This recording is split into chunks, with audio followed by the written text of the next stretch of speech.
Middle east में एक ऐसा हमला जिसने पूरी दुनिया को राजनीतिक को झकझोर के रख दिया है।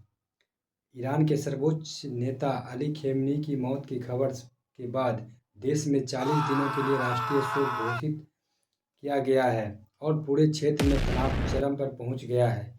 आखिर उस रात क्या हुआ है? रिपोर्ट्स के अनुसार बड़े पैमाने पर हुए सैन्य हमले में ईरान के शीर्ष नेता को निशाना बनाया गया है।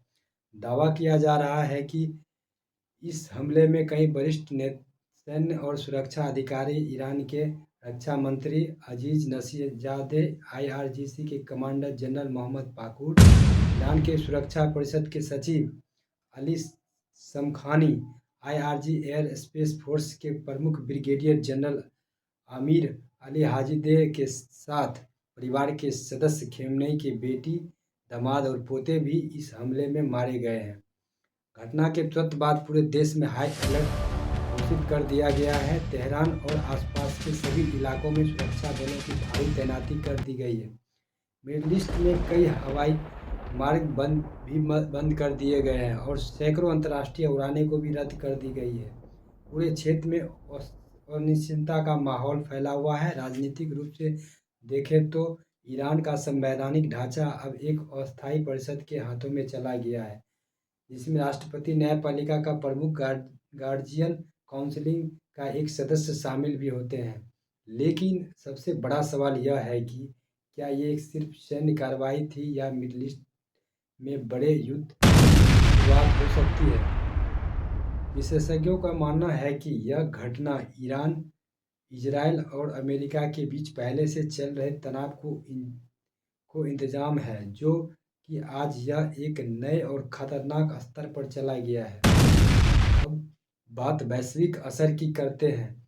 दुनिया की लगभग 20% तेल की आपूर्ति मिडल ईस्ट से ही होता है। अगर इस क्षेत्र में युद्ध बढ़ता है तो कच्चे तेल की कीमतों में भी तेजी से उछाल होगी। भारत जैसे देश जो अपने ऊर्जा की जरूरतों का बड़ा हिस्सा का आयात इसी मिडल ईस्ट देशों से करते हैं, इस वजह से उनकी अर्थव्यवस्था का इसकी सीधा असर पड़ सकता है। पेट्रोल और डीजल की कीमत तेजी से बढ़ सकती है, महंगाई दबाव चरम पर पहुंच सकती है और शेयर मार्केट की अस्थिरता देखने को मिल सकती है।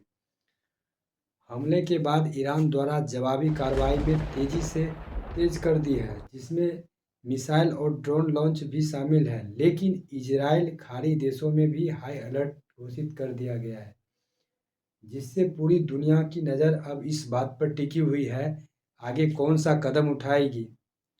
क्या कूटनीति हालात संभाल लेगी या युद्ध का आगाज होगा? आपकी राय क्या है? में बड़ा युद्ध होने वाला है या तनाव को बातचीत से भी कम किया जाएगा? अपनी राय नीचे कमेंट में ज़रूर बताएं।